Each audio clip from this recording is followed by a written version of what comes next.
저는 오늘 본문의 말씀을 가지고 예복을 입지 않은 손님, 이런 제목으로 하나님 말씀을 증거하도록 하겠습니다. 기독교의 핵심은 바로 믿음입니다. 우리는 믿음으로 구원을 받습니다. 오늘 본문은 주님의 재림의 때에 어떤 믿음을 가져야 할 것인가를 잘 말해줍니다. 칼빈은 이런 얘기를 했습니다. 목사는 두 개의 음성을 가져야 한다. 하나는 강한 음성이고 하나는 부드러운 음성이다. 강한 음성이 뭘까요? 좀 부담스러운 설교를 말하겠죠. 부드러운 설교는 뭘까요? 부드러운 음성은 듣기 편한 위로의 설교 아니겠습니까? 덴스키라는 신학자는 이런 말을 했습니다. 째는 설교와 싸매는 설교를 하라. 똑같은 얘기죠. 째는 설교가 뭡니까? 들을 때 아프다는 것이죠. 싸매는 설교가 무엇입니까? 위로를 주는 설교라는 것이죠. 디모데후서 3장 1절에 보면 너는 이것을 알라. 말세에 고통하는 때가 이르러. 주님이 다시 오실 때는 고통하는 때입니다. 예수 믿기가 너무나 어려운 때를 의미한다는 것이죠. 마지막 종말의 때는 예수 믿기가 참 어렵습니다. 보면 한편으로는 어렵기도 하지만 이 시대는 얼마나 살기 좋은 시대인지 모릅니다. 저는 요즘에 조선시대 왕이 부럽지 않습니다. 고려시대 왕들이 부럽지 않습니다. 아마 고려시대, 신라시대, 조선시대 왕들보다 지금 보통 중산층이 더 풍부하고 먹을 것도 많고 볼 것도 많고 재미도 있고 즐길 것도 많아진 시대입니다. 그러나 그 결과로 예수님은 점점 밀려나고 교회는 점점 멀어지게 되었다는 것이죠. 기독교는 좀 이상한 특징이 있습니다. 고난의 핍박이 오면 망할 것 같은데 오히려 살아나요. 중국의 이 마오쩌둥이 기독교를 박해할 때 500만 명이던 기독교가 10년 만에 5천만 명으로 늘어났다는 이야기가 있죠. 이 부요라는 것이 참 좋죠. 누가 가난한 걸 좋아하겠습니까? 똑같은 조건이면 부요하게 살고 싶겠죠. 그런데 이 부요의 시대가 오면 다 그런 건 아니지만 상당히 많은 사람들은 신앙이 죽어간다는 거예요. 이 시대는 부요의 시대입니다.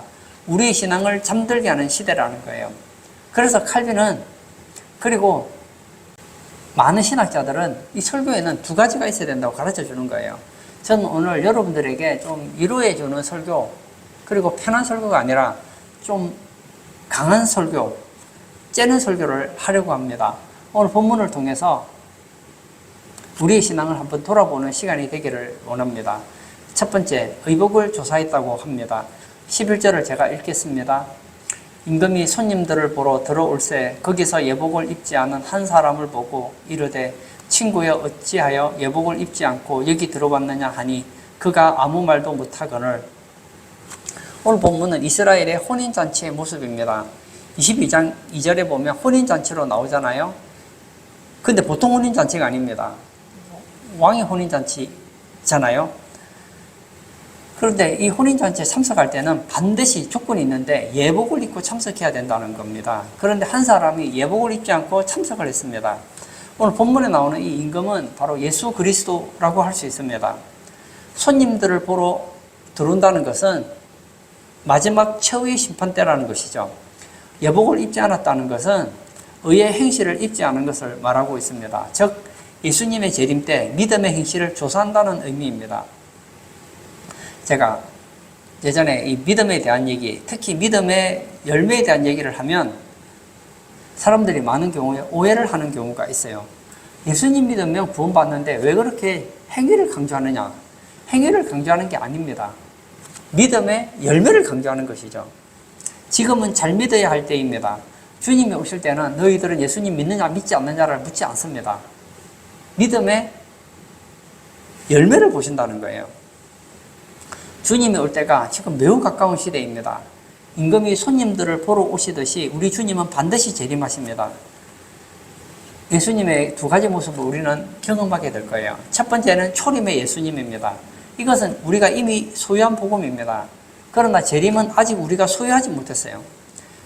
예수님의 초림으로 인하여서 우리는 영혼의 구원을 받습니다. 그러나 반쪽 구원입니다. 재림으로 인하여서 영육의 구원을 받습니다. 재림으로 모든 것이 완성된다는 거예요. 여러분, 저는 여러분들에게 외치고 싶습니다. 지금은 재림의 때가 너무나 가깝습니다. 이 재림에 3대 징조가 있습니다. 첫 번째는 이스라엘의 독립입니다. 마태복음 24장 32절에서 33절을 제가 읽겠습니다. 무화과 나무의 비유를 배우라. 그 가지가 연하여 지고 잎사귀를 내면 여름이 가까운 줄을 아나니 이와 같이 너희도 이 모든 일을 보거든 인자가 가까이 곧 문 앞에 이른 줄 알라. 예수님께서는 이 무화과 나무의 비유를 배우라고 했습니다. 가지가 연하여지고 잎사귀를 내면 여름에 가까운 것을 아는 것처럼 이 무화과 나무는 이스라엘을 상징하거든요. 이스라엘이 독립되면 인자가 가까이 문 앞에 이른 줄을 알라는 것이죠. 1948년 5월 14일에 이스라엘이 독립합니다. 이것은 잎사귀가 난 것을 말하고 있어요. 주님이 오실 때가 매우 가깝다는 것을 보여주고 있습니다. 두 번째는 배도하는 일입니다. 데살로니가후서 2장 3절입니다. 누가 어떻게 하여도 너희가 미혹되지 말라. 먼저 배교하는 일이 있고 저 불법의 사람 곧 멸망의 아들이 나타나기 전에는 그날이 이르지 아니하리니. 두 번째는 배교입니다. 교회가 타락하게 된다는 거예요. 교회가 타락하는 게 뭐죠? 이 시대에 종교다운주의를 말하고 있습니다. 이 카톨릭을 중심으로 해서 모든 교회, 모든 종교가 하나가 되는 혼합주의를 가지고 있습니다. 예수 그리스도를 배교하는 것이죠. 이것이 재림의 큰 징조입니다. 세 번째는 666 짐승의 표입니다. 계시록 13장 17절에서 18절입니다. 누구든지 이 표를 가진 자 외에는 매매를 못하게 하니 이 표는 곧 짐승의 이름이나 그 이름의 수라. 지혜가 여기 있으니 총명한 자는 그 짐승의 수를 세어보라. 그것은 사람의 수니 그의 수는 666이니라. 마지막 때 주님이 오실 때가 되면 화폐가 없어지고 이마나 오른손에 표를 찍고 화폐를 대신하게 된다는 거예요. 사실은 이 80년대 전에는 대부분의 성경학자들이 상징으로 해석했습니다. 지금도 상징으로 보는 분들이 많아요. 그러나 제가 요한계시록을 볼 때 요한계시록은 상징으로 보기보다는 문자로 보는 것이 더 타당해 보여요. 이 666의 시대가 도래하고 있고 지금은 진행 과정에 있다는 것이죠. 이때 우리에게 필요한 것이 뭘까요? 믿음 생활에 옷을 입는 것이 필요하다는 것이죠. 첫 번째는 믿음의 관리, 행실의 옷을 입어야 된다는 거예요. 가장 중요한 일입니다. 예배하고 기도하고 말씀을 가까이 하고 육을 죽이는 일, 이것이 필요하다는 거예요. 오늘날 다 그렇다는 건 아니에요. 상당히 많은 교회 다니시는 분들이 보면 믿음 생활을 잘 못하고 있습니다. 기도를 잘 안 해요. 1년에 성경 길독 있는 사람을 찾아보기가 참 어렵습니다. 그뿐만이 아니에요. 우리는 교회 일이라는 행실의 옷도 입어야 됩니다. 주님께서는 이 교회는 하나님의 집이잖아요. 하나님의 집을 섬길 일꾼들을 보내십니다. 그 일꾼들이 누굴까요? 바로 여러분들이라는 거예요. 예복을 입지 않는 자는 믿음의 행실이 없습니다. 교회를 위해서 아무것도 하는 것이 없습니다. 오늘 성경에 보면 아무 말도 못하거늘 아무 소리도 못하더라는 거예요. 이게 무슨 말일까요? 변명할 말이 없다는 거예요. 알고 있었습니다. 예복을 입어야 되는 걸 알고 있었지만 입지 않았다는 거예요. 예수님 믿는다고 말하는 건 쉽습니다. 그러나 그게 진짜 믿음인지 가짜 믿음인지는 우리는 다시 한번 평가해 볼 필요가 있다는 거예요. 노아 방주 아시죠? 하나님께서 노아를 통해서 말씀하십니다. 120년이 지나면 세상이 끝이 올 것이다. 그때 다른 사람들은 세상에 취해서 즐기고 살았습니다. 그때 노아는 무엇을 했습니까? 잣나무로 방주 짓는 삶을 살았습니다. 홍수의 심판이 일어났을 때 자기가 만든 방주 때문에 살았다는 거예요. 자기의 믿음의 행실, 그 믿음 때문에 재림의 때에 구원을 받게 됩니다. 믿음의 행실은 누구를 위한 게 아니에요. 자기를 위한 것입니다. 야고보서 2장 26절에 영혼 없는 몸이 죽은 것 같이 행함이 없는 믿음은 죽은 것이니라. 나는 예수님 믿습니다. 예, 맞습니다. 예수님 믿으면 구원받습니다. 그러나 믿음에도 두 가지가 있다는 걸 여러분 아셔야 돼요. 행함이 있는 믿음이 있고 행함이 없는 믿음이 있습니다. 믿음을 조사했는데 행함이 없는 믿음이 되면 불쌍한 거예요. 저는 우리 성도님들이 행함이 있는 믿음이 있기를 바랍니다. 살아있는 믿음, 주님께 인정받는 믿음을 소유하시기를 축복합니다. 두 번째, 손발을 묶어 바깥 어두운 데에 내던졌다고 했습니다. 13절을 제가 또 읽어볼까요? 임금이 사원들에게 말하되 그 손발을 묶어 바깥 어두운 데에 내던지라. 거기서 슬피 울며 이를 갈게 되리라 하니라. 오늘 이 모습은 당시 중형받은 사람들의 형벌의 모습을 보여주고 있습니다. 이 법정에서 선고가 내려져요. 그러면 어떻게 됩니까? 온몸을 묶습니다. 그리고 처형하는 곳으로 끌고 가서 거기서 형량대로 집행을 받게 됩니다. 그 고통이 너무나 크기 때문에 죄수들은 고통을 인하여서 울부짖게 되죠. 오늘 본문에 나와 있는 바깥 어두운 곳이 대체 어디일까요? 이곳은 바로 지옥을 상징합니다. 슬피 운다는 것은 지옥의 고통을 말하고 있습니다. 즉 믿음의 의로운 옷이 없는 자는 주님 재림의 때에 무서운 지옥 심판을 받는 것을 의미한다는 거예요. 사랑하는 성도 여러분, 다른 건 좀 속아도 회복할 수가 있습니다. 우리 주변에 보면 사기당하는 사람들이 많잖아요. 이 사기를 당해도, 안 당하면 제일 좋겠지만 사기를 당해도 재기할 수가 있습니다. 사업하다가 사기를 당해서 망해서도 또 잘 되면 사업에 성공할 수 있습니다. 몸 관리를 못해서 건강이 나빠질 수 있어요. 또 치료하고 몸 관리 잘하면 좋아질 수 있습니다. 이 가능성이 있죠. 그러나 주님의 심판대 앞에서 믿음에 실패하면 이제는 살 길이 없다는 거예요. 저는 우리 교회 다니는 성도들은 이 천국과 지옥에 대한 진리에 대해서는 확신을 가져야 됩니다. 오늘 성경에 나와 있는 이 바깥 어두운 곳은 바로 지옥입니다. 예수님은 지옥이 있다고 말씀하세요. 그런데 우리 주변에 보면 이 지옥을 반대하는 이단들이 있습니다. 이 러셀주의자, 여호와 증인들 같은 경우에는 지옥이 없다고 합니다. 왜 지옥이 없다고 했는지 아시죠? 이 여호와 증인의 창시자가 지옥을 생각하면 너무 무섭더라는 것이죠. 혹시나 내가 지옥 가면 어떡하나. 우리 모든 사람은 지옥에 갈 가능성이 있으니까요. 그러니까 아예 어떻게 하죠? 지옥을 부인해버린 거예요. 그리고 혼합주의, 자유주의자들도 반대합니다. 하드락이라는 사람은 지옥은 죄에 대한 경각심을 일으키는 데 있다고 했습니다. 예레미야서 같은 경우도 신약에는 지옥의 생생한 묘사는 없다 그랬습니다. 속지 말아야 됩니다. 신약에는 지옥의 생생한 묘사가 있습니다. 지옥은 그냥 바르게 살기 위한 경각심을 일으키는 데 있지 않다는 겁니다. 이것은 마귀의 속임수입니다. 구약에 보면 이 스올이라는 음부에 해당하는 단어가 66번 사용됩니다. 우리 성경에는 61번이 음부로 번역이 됩니다. 신약에는 이 지옥을 헬라어로 게헨나라고 하는데 12번이 나옵니다. 슬피 울며 이를 갈게 되리라. 말할 수 없는 고통이라는 것이죠. 요한계시록 14장 10절에 보면 이 지옥은 불과 유황으로 고난받는 곳이라고 나와 있습니다. 11절에는 고난의 연기가 세세토록 올라간다고 했습니다. 밤낮 쉼을 얻지 못한다고 했습니다. 여러분, 우리가 인생을 살다 보면 참 고난을 당할 때가 있죠. 정신적인 문제로 고통을 당할 때 진짜 힘들죠.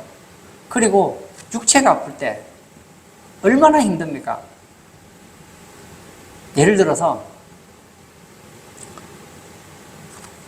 다른 거 다 떠나서 삶에 아무 문제가 없어요. 그런데 기침 때문에 24시간 기침을 한다고 하면 생각해 보세요. 밥을 먹을 때도 기침하고 누워서 자려고 하는데도 기침이 나고 그러면 잠을 못 자는 거예요. 그 고통이 얼마나 크겠습니까? 기침만 해도요. 한 달만 그러면 사람이 사는 게 아니라고요. 아마 죽고 싶을 겁니다. 24시간 고통스러운 거예요. 이 지옥의 고통의 양은 비교가 안 됩니다. 고통의 기간은 영원입니다. 누가복음 16장에 보면 예수님께서 이 부자와 나사로 이야기를 해주신 적이 있잖아요. 이 부자는 자색 옷을 입고 날마다 호화롭게 인생을 즐깁니다. 이 땅에 살 때는 진짜 부족하지 않았어요. 근데 죽어서 어디 갑니까? 음부에 갑니다. 지옥에서 너무나 뜨거워서 이렇게 고백하죠. 16장 24절에 불러 이르되 아버지 아브라함이여 나를 긍휼히 여기사 나사로를 보내어 그 손가락 끝에 물을 찍어 내 혀를 서늘하게 하소서. 내가 이 불꽃 가운데서 괴로워하나이다. 야, 목이 타들어가는데 얼마나 목이 마른지 손가락 끝에 물을 찍어 혀를 서늘하게 해달라는 거예요. 더운 여름에 한번 생각해 보세요. 더운데 물 한 방울 똑 떨어뜨리면 시원할까요? 서늘할까요? 서늘하지 않습니다. 그만큼 괴롭다는 것이죠. 불꽃 가운데 괴롭다는 거예요. 혹시 이 중에 지옥에 대해서 우습게 생각하시는 분이 있다면 뭐 다른 거 필요 없어요. 한번 집에 가서 임상실험을 해보세요. 나는 지옥에 가서도 진짜 행복하게 살 수 있는가? 한번 시간 되면은 뭐 많이도 필요 없습니다. 발가락 하나만 불이 한번 올려놓고 한번 태워보세요. 아마 1분도 못 견딜걸요. 조금 더 성경은 불로 소금치듯 하는 곳이라고 있잖아요. 아니면 프라이팬에다가 기름 식용유 올리고 거기다가 소금 한번 펴고 한번 손 한번 올려보세요. 다다다다 튀면요 고통이 이루 말할 수 없습니다. 저도 예전에 이 기름에 튀어서 화상을 입은 적이 있었거든요. 와, 그 통증이 며칠을 가는 거예요. 이 수포가 일어나서 굉장히 힘들었던 기억이 있습니다. 그런데 지옥은요, 한 번이라고요? 아닙니다. 한 달이라고요? 아닙니다. 1년이라고요? 아닙니다. 영원이라는 거예요. 저는 새찬송가 522장으로 여러분들에게 지옥에 대해 도전을 하고 싶습니다. 1절에서 3절을 제가 한번 읽어보겠습니다. 웬일인가 내 형제여 주 안이 믿다가 죗값으로 지옥 형벌 너도 받겠구나. 여러분, 제 문제를 해결하지 못하면 지옥 형벌을 받게 되어 있습니다. 아직도 예수님 믿지 않는다면 예수님 믿고 구원받으시기를 바랍니다. 2절 웬일인가 내 형제여 마귀만 따르다 저 마귀 지옥 갈 때에 너도 가겠구나. 참 이해가 안 되는 게 우리 주변에 보면 또 마귀를 믿는 사람이 많아요. 마귀를 왜 섬기는지 모르겠어요. 그리고 여러분 이거 아셔야 돼요. 여러분 우리는 누군가를 의지하고 따르도록 되어 있어요. 내가 예수님 믿지 않는다는 것은 반대로 말하면 마귀를 따르고 있다는 거예요. 여러분 우리가 따르고 있는 그 마귀도 결국은 지옥 갈 겁니다. 그러면 마귀를 따랐던 우리들도 결국은 지옥 가겠죠. 3절 웬일인가 내 형제여 재물만 취하다 세상 물질 불탈 때에 너도 타겠구나. 이 세상에서 제일 필요한 게 뭐죠?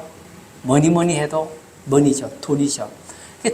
돈에 빠져있는 사람이 있어요. 재물만 취하다가 세상 물질 불탈 때에 너도 타겠구나.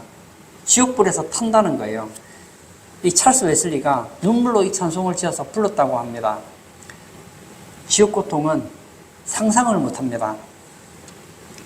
오늘 예배 참석하신 사랑하는 성도님, 저는 여러분들이 이 세상을 살아가는 동안 행복하게 살기를 바랍니다. 그러나 여러분 이 땅에서 아무리 행복하게 살아도 지옥 가면 여러분은 실패 인생입니다.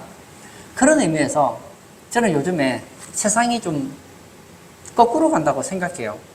세상에서 자녀를 제일 사랑하는 분이 누구죠? 부모 아닙니까? 자녀를 사랑한다면요, 여러분 자녀 교회 보내십시오. 예수님 믿게 하십시오. 예수 안 믿으면요, 지옥 간다니까요. 자녀를 사랑한다고 예수 못 믿게 하는 부모들이 있어요. 그 사랑하는 거 아니거든요. 여러분 정말 지옥이 있다고 믿는다면 여러분만 예수님 믿지 마세요.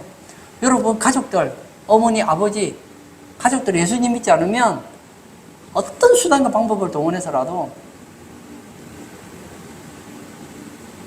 기도를 하고 아니면 뭐 남편한테 잘하고 자식한테 잘하고 부모님께 잘하고 어떤 수를 써서라도 성경을 읽게 하고 교회 나오게 하고 예수님을 알게 해서 예수님을 믿도록 도와줘야 된다는 거예요. 물론 우리가 믿게 할 수 있는 건 아니에요. 최선을 다하자는 것이죠. 세 번째, 청함을 받은 자와 택함을 받은 자로 나누인다고 했습니다. 14절을 읽겠습니다. 청함을 받은 자는 많되 택함을 입은 자는 적으니라. 오늘 본문의 내용은 주님의 재림 때의 모습입니다. 결혼식 때의 모습입니다. 오늘 본문에 보면 왕의 잔치에 왕의 아들이 혼인잔치를 하게 되잖아요. 그 잔치에 많은 사람들이 옵니다. 일부는 혼인잔치에 오기를 싫어해서 거절하기도 하죠. 그러나 일부는 왔습니다. 거절한 사람들은 누구죠? 처음부터 예수님 안 믿는 사람이에요. 혼인잔치에 참석했다는 것은 일단 겉으로 볼 때는 교회 나오는 사람들이라는 거예요. 오늘 본문에 나와 있는 청함을 받은 자는 단순히 교인이 되고 교인적 생활을 하는 자를 말하고 있습니다. 택함을 입은 자는 중심으로 믿어 구원을 받은 자로 볼 수 있습니다. 즉 재림의 때 교회 안에는 구원받은 자와 구원받지 못한 자 두 종류로 나눈다는 것을 의미하고 있다는 거예요. 마지막 때의 신앙은 두 형태로 나누어집니다. 계시록 22장 11절에 불의를 행하는 자는 그대로 불의를 행하고 더러운 자는 그대로 더럽고 의로운 자는 그대로 의를 행하고 거룩한 자는 그대로 거룩하게 하라. 여기 불의하는 자와 더러운 자, 이 사람들은 누굽니까? 오늘 본문 말씀대로 하면 청함을 받은 자예요. 의로운 자와 거룩한 자는 택함을 받은 자입니다. 교회 안에는 두 종류가 있습니다. 진짜 불쌍한 자는 뭐죠? 청함은 받았는데 택함을 받지 못한 자입니다. 근데 성경은 분명히 얘기하잖아요. 청함을 받은 자는 많은데 택함을 받은 자는 적대요. 문자적으로 해석하자면 교회 안에 구원받을 자보다는 구원받지 못할 자가 많다는 얘기 아닙니까? 예수님께서는 알곡과 쭉정이 비유를 하셨습니다. 이스라엘의 농사를 이야기를 하시죠. 농사 초기에는 씨를 뿌렸는데 이 씨가 알곡이 될지 쭉정이가 될지를 모릅니다. 근데 추수 때가 되면 알곡은 뭔가가 들어있어요. 쭉정이는 뭔가 있는 것 같은데 보면 없습니다. 그래서 만져보잖아요. 만져봤더니 쭉정이 아무것도 없어요. 그럼 어떻게 하죠? 쭉정이를 모아서 불에 넣습니다. 그들은 청함을 받은 자입니다. 알곡은 어떻습니까? 모아서 천국에 드린다고 했습니다. 천국에 가는 것이죠. 택함 받은 자를 말합니다. 마태복음 13장 47절에서 48절에도 이 비슷한 이야기가 나오죠. 또 천국은 마치 바다에 지고 각종 물고기를 모는 그물과 같으니 그물에 가득함에 물가로 끌어내고 앉아서 좋은 것은 그릇에 담고 못된 것은 내버리느니라. 세상 끝에도 이러하리라. 천사들이 와서 의인 중에서 악인을 갈라내요. 이 그물 비유는, 이 그물은 교회를 말하고 있거든요. 이 나쁜 고기는 형벌을 받을 자를 말하고 있습니다. 좋은 고기는 택함을 받을 자를 말하고 있는 거예요. 이 고기는 성도를 말하고 있거든요. 정확하게 말하면 교인이죠. 어떤 교인이죠? 구원받은 교인이냐, 구원받지 못한 교인이냐, 이 구분이 있다는 거예요. 교회도 똑같은 교회가 아닙니다. 참 교회가 있고 거짓 교회가 있습니다. 교회 안에도 참 교인이 있고 거짓 교인이 있습니다. 겉으로 볼 때는 다 예수 믿는데요. 예수님께서 말씀하셨잖아요. 나더러 주여 주여 하는 자마다 다 구원을 받을 것이 아니라고 했습니다. 그럼 예수님 믿으면 구원 못 받는다는 얘기입니까? 예수님 믿으면 구원 받죠. 진짜 중심으로 믿느냐는 것이죠. 진짜 예수님을 주로 믿으면 의의 열매가 맺혀지게 되어 있다는 거예요. 이 시대는 자유시대입니다. 19세기에는 경제적 자유시대였고 20세기는 정치적 자유시대이고 21세기는 도덕적 자유시대라고 합니다. 이 자유시대라는 것은 좋은 말인 것 같지만 그렇게 좋은 게 아니에요. 사실 지금까지는 도덕적으로 옳은 것과 나쁜 것이 분별이 되었습니다. 근데 21세기에 들어오면서 옳은 것과 나쁜 것이 무너졌다는 거예요. 악한 것도 의로운 것이 되고 의로운 것도 악한 것이 될 수 있게 되었다는 거예요. 이혼, 옛날에는 나쁜 거잖아요. 지금은 이혼은 좋은 거라고 생각하고 있습니다. 동성애, 전에는 나쁜 거라고 생각했어요. 지금은 좋다고 생각해요.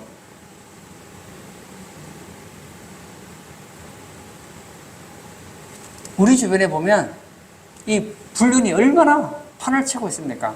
예전에는 나쁘다고 생각했어요. 지금은 개인적인 취향이라고 얘기합니다. 이게 뭐죠? 도덕적 자유시대라는 거예요. 오늘 예배 참석하신 사랑하는 성도님, 이 교회 다니면서도 그런 게 있는 거예요. 나는 교회 나오니까 나는 예수 믿는 성도겠지. 나는 교회 다니니까 구원 받았겠지. 그러지 말자는 것이죠. 여러분이 구원받았다면 구원에 대한 열매는 무엇입니까 대체? 여러분의 구원에 대한 열매를 내놓으라고 할 때 여러분 내놓을 것이 있으십니까? 어떤 분이 제게 그래요. 목사님, 저는 예수님을 믿는데 제가 구원을 받을까요? 그럼 저는 100% 말하죠. 예, 구원 받습니다. 그러나 제가 말하는 것은 진짜 구원, 진짜 예수님을 주로 믿는다면 구원을 받지요. 그런데 생각으로 그냥 입으로만 예수 믿는다고 해서 그게 과연 예수 믿는 거냐? 이건 다르다고요. 제가 예전에 이 구원에 대한 얘기를 좀 강하게 하면 반발하는 사람이 있어요. 아, 조 목사님은 행위 구원론자가 아니냐? 아닙니다. 저는 예수님만 믿어야 구원받는다고 100% 믿습니다. 그러나 여러분 잘 상식적으로 생각해 보세요. 옛날 예수님 당시로 한번 돌아가 보세요. 주인이 있고 종이 있습니다. 이 종이 그의 상대를 주인으로 모셔요. 그러면 주인이 뭔가를 시키면 종은 분명히 주인이 시키는 말에 순종하며 살아갈 거 아닙니까? 100% 순종하지는 못하더라도 상당수는 순종하며 살아가야 돼요. 근데 이 종이 말하는 거예요. 저 사람은 나의 주인입니다. 근데 주인이 아무리 말을 해도 듣지를 않아요. 그래 자기 마음대로 살아요. 그러면 이 사람이 정말 주인으로 인정하는 거냐? 넌센스죠. 오늘날 많은 사람들이 예수님을 주라고 고백합니다. 그런데 그의 삶으로 예수님을 주로 인정을 하지 않아요. 입으로는 시인하는데 행위로는 부인하는 자라고요.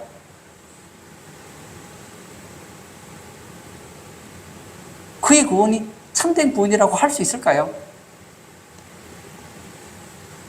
가끔씩 제게 그런 사람이 있어요. 아, 저 사람 저런 행위를 볼 때 과연 저 사람 구원받았다고 볼 수 있습니까? 물어봐요. 거기에 대해 저는 무조건 행사합니다. 아, 저 사람이 예수 믿는다고 하면 구원받았겠죠.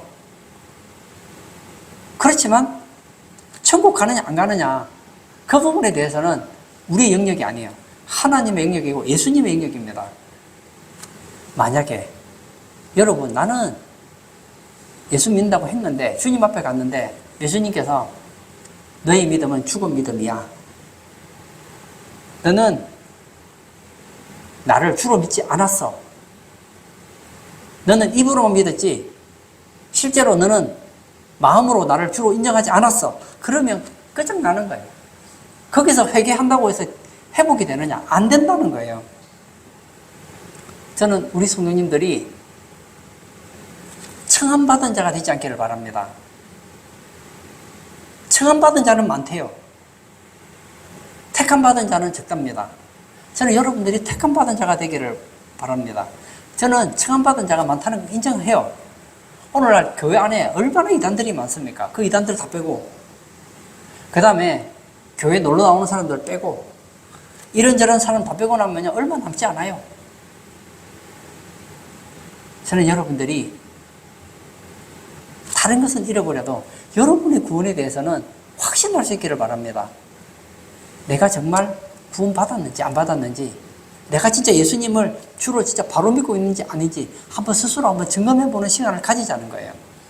새 찬송가 450장에 이런 가사가 있습니다. 1절에 내 평생 소원 이것뿐 주의 일을 하다가 이 세상 이별하는 날 주 앞에 가리라. 내 평생 소원 다 줄이고요. 주 앞에 가리라. 내 평생 소원은 주 앞에 가는 거예요. 이 땅에 사는 동안에 주님 기뻐하는 일 하다가 죽어서 주 앞에 가야 되는 거예요. 혼인잔치에 실패하면 안 되는 거예요. 결론을 짓고자 합니다. 요한계시록 19장 7절에서 8절을 읽고 마무리 지으려고 합니다.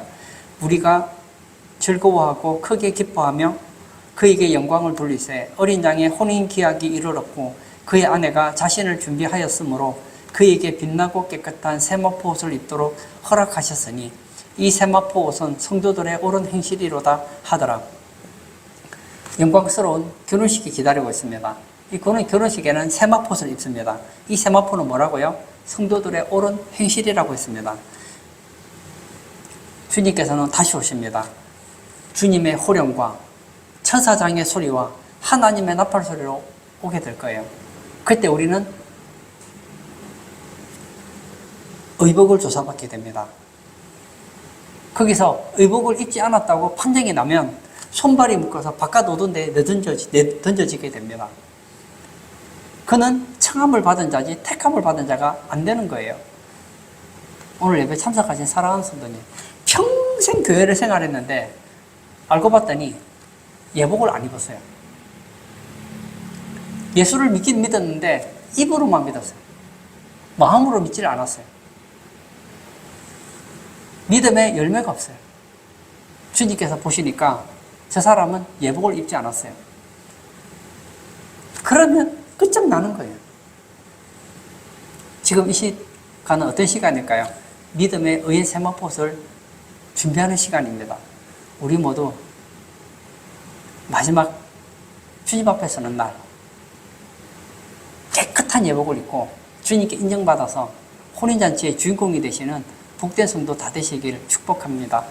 이 시간 한번 같이 기도하기를 원합니다. 저는 교회 안에 두 종류의 사람을 가끔씩 봅니다.